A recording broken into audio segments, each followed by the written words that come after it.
Magandang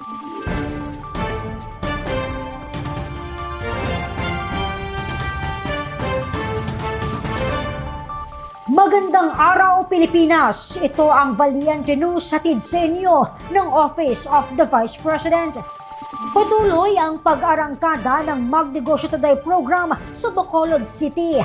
Ngunit ano kaya ang hakbang ng OVP upang masigurong mapapalago ng mga benepisyaryo ang kanilang napiling negosyo? Alamin natin ang sagot sa report ni Maribeth Adlawan. Mas pinaigting pa ng Panay and Negros Island Satellite Office ang kanilang pakikipag-ugnayan sa mga lokal na pamahalaan at barangay upang mas mailapit pa sa iba't ibang sektor ang Magnegosyo Today. Na isa sa mga flagship program ni Vice President Inday Sara Duterte. Sa datos mula sa OVP, Panay and Negros Island Satellite Office, umabot na sa 19 ang bilang ng mga natulungan ng Magnegosyo Today ngayon. Kabilang na rito ang 10 individual na nakatanggap ng 15,000 pesos na livelihood grant noong Abril upang mapaunlad pa ang kanilang nasimulan na negosyo tulad ng sari-sari store, vegetable vending, milk tea and snack house, at marami pang iba. Maliban sa panimula at karagdagang puhunan, tinuturuan din ng mga benepisyaryo tungkol sa financial literacy. We will equip them, we will capacitate them with regard to financial literacy. Hindi lang pera ang ibibigay natin. Bibigyan din natin sila ng enough knowledge, the right attitude on how to use the money, the prudent use of money, and of course the transparency itself kung paano gagamitin ang pera, and of course the values that they need and the skills as well kung paano mapapalago ang pera.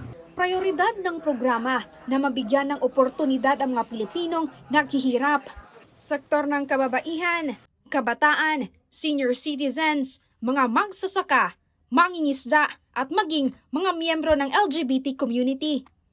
Bukas ang Magnegosyo Today na alalayan ang mga grupo ng mga mangingisda, LGBT, mga babae, kabataan, senior citizens, PWD, mga driver ng tricycles at iba pa.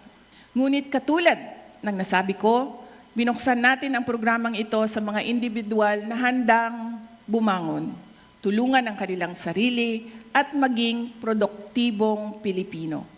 At OVP, we empower people to empower communities. And empowered communities build a strong, peaceful, and stable nation. Halindiri sa Bacolod City, ako po si Maribeth Adlawan, lahat para sa Diyos, bayan at pamilyang Pilipino. Valiente News. Kwento ng ilan sa mga benepisyaryo ng MTD program tunghayan sa susunod na episode. Ako si Claudette Loreto para sa makabuluhan, naninindigan at matapang na mga ulat at impormasyon. Maraming salamat!